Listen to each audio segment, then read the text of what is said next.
From the Newstalk ZB newsroom, this is News Fix. In this update, more optimism from US President Donald Trump that the war in Iran may be coming to an end. A 10-day ceasefire between Lebanon and Israel has come into effect, and Trump says the next meeting between the US and Iran could take place over the weekend. Meanwhile, the Iranian foreign minister says the Strait of Hormuz is now open following a ceasefire agreement in Lebanon. He says the strait's open to all commercial vessels for the rest of the 10-day truce between Israel and Hezbollah.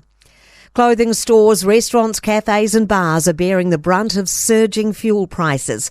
Stats NZ data shows spending on fuel increased 17% last month due to a 19% rise in petrol prices and a 43% rise in diesel prices. Kiwis have been offsetting that by spending less on clothing and hospitality. Prime Minister Chris Luxon says many businesses are feeling the flow-on impacts of the higher prices at the pump. What we've said from the beginning is there's no doubt this crisis, as it will for all 195 countries, have an impact on inflation and growth. And what we want to do is to minimise that impact. People with less access to healthy choices could be at a much higher risk of developing dementia. Research from Auckland University has found people living in less affluent places have a 50% higher chance of developing the condition. About 83,000 New Zealanders currently have dementia, and that number is expected to double in the next 25 years. Psychiatrist Etuini Mao says changes need to be implemented to ensure this is prevented. To make it easier to access green spaces, easier to access public transport, and easier to live a healthy lifestyle.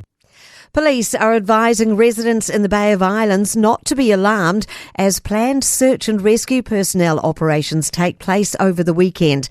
The exercise over land and sea began yesterday. I'm Kay Gregory, and that's news. In sport, the Blues have survived a late scare to notch up a sixth win in their Super Rugby campaign. They've beaten the Highlanders 47-40 in Auckland, but conceded 2 late tries and thwarted a final Highlanders raid to avoid extra time. Blues coach Vern Cotter says it felt like they were barely hanging on, even when they were well ahead.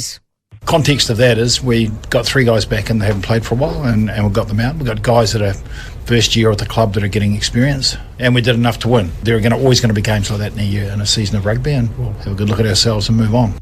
The Black Caps have opened their ODI series with Bangladesh with a 26-run win in Murpur. New Zealand posted 247 for 8 with the bat before skittling the hosts for 221.